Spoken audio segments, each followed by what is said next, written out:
Harley-Davidson Scream'n Eagle 10mm Phat Spark Plug Wires. Are they good for your bike? Do they make it run better? Or do they actually do damage? Let's find out. Let's get cracking.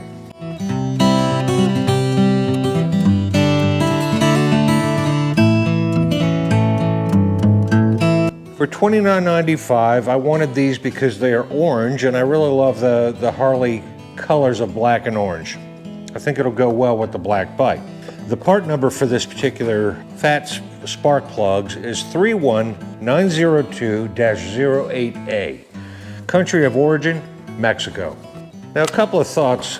I have quite a few notes here because I tend to research things way too much. It's just who I am. Try to be an educated consumer so I know what I'm getting into before I get into it. So with that said, I stumbled upon kind of something that I didn't know existed, primarily for baggers, not so much the roadsters. So I figure it was newsworthy and worth sharing if somebody's considering the Scream'n Eagle 10mm Phat Spark Plugs. So when I was researching, I stumbled upon multiple threads related to the front plug wire rubbing under the fuel tank on mostly 2014 newer baggers, touring bikes, road glides, street glides, that type of thing. I'm pretty curious, so I rode down to my local used bike dealer.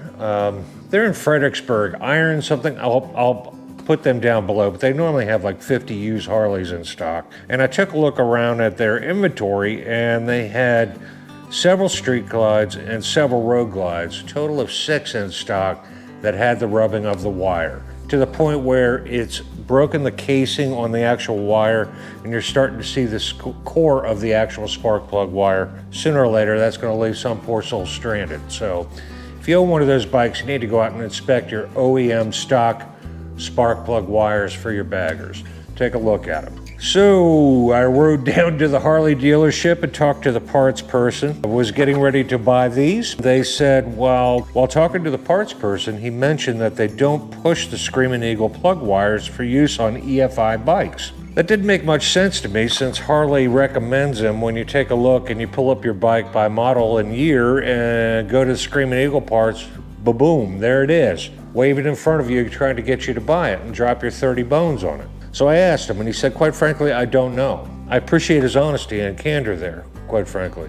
So I didn't buy the spark plug wires, and I came back home, and I got to thinking, so I called up the tech who normally wrenches on my bike and asked him what's going on with the Scream'n Eagle wires, especially with the baggers, and how is it affecting the EFI system. He told me they don't normally recommend them on any EFI bike that uses the Delphi EFI management system. He went on to explain in terms well over my head that the entire Delphi system is designed around specific electrical specifications and tolerance ranges related to the resistance and current in the ignition system. He explained that any deviation, whether in coil, plug wires, or even spark plugs, could cause the anti-knock/timing retard functions of the system to operate incorrectly. He threw in words like ion sense several times and told me I'd have to educate myself on that matter because it was too much for a simple 5-minute discussion. Fair enough. So, boom, off I went to research ion sense.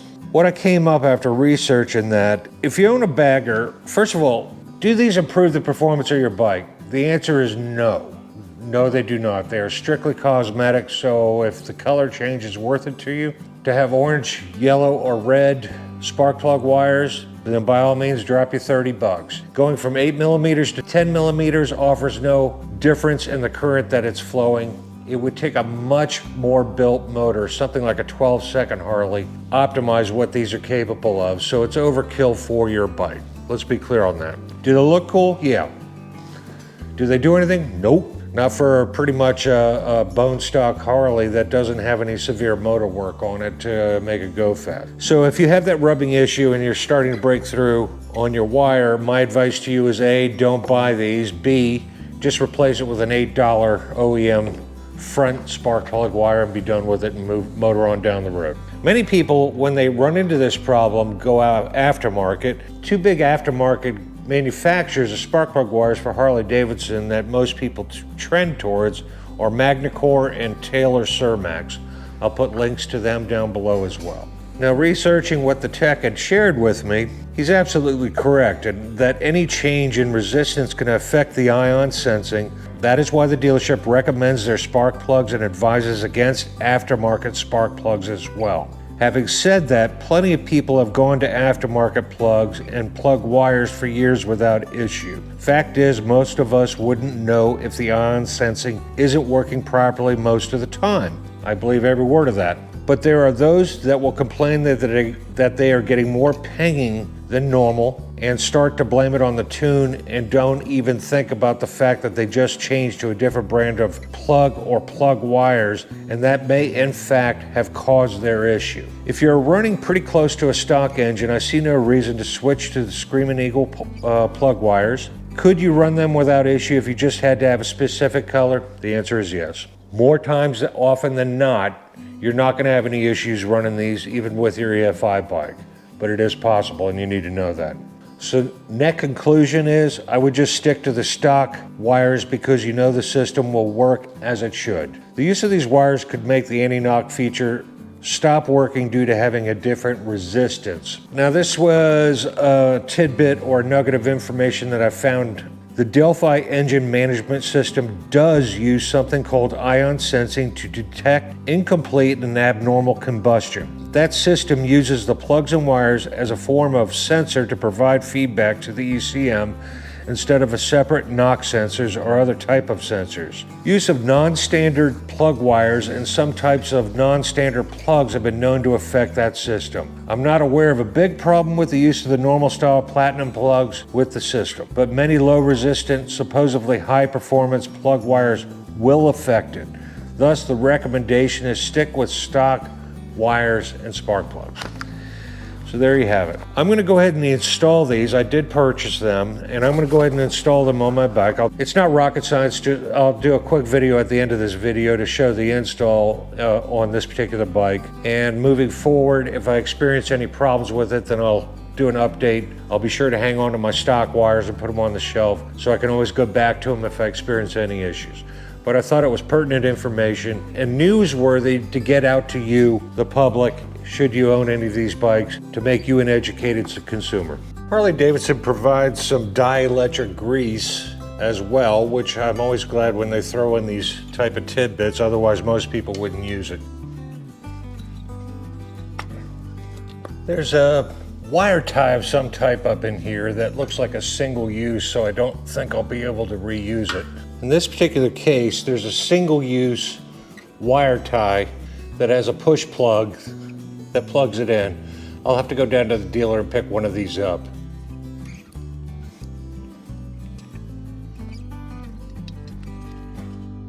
I didn't really go into detail on the how to install. It's pretty self-explanatory.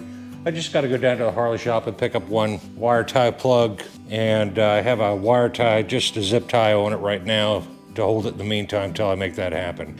Be sure to start your bike, make sure it's running properly. Otherwise, you don't have them seated properly all the way. You have to go back in there and just really manhandle them, get those plugs on tight.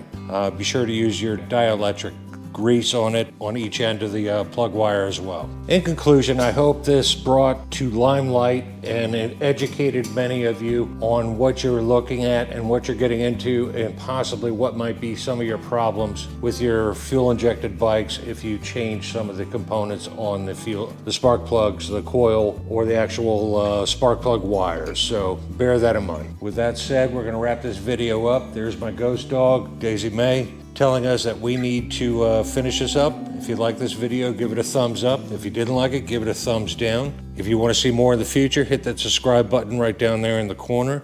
And remember, folks, go riding. And I'll see you in the next one.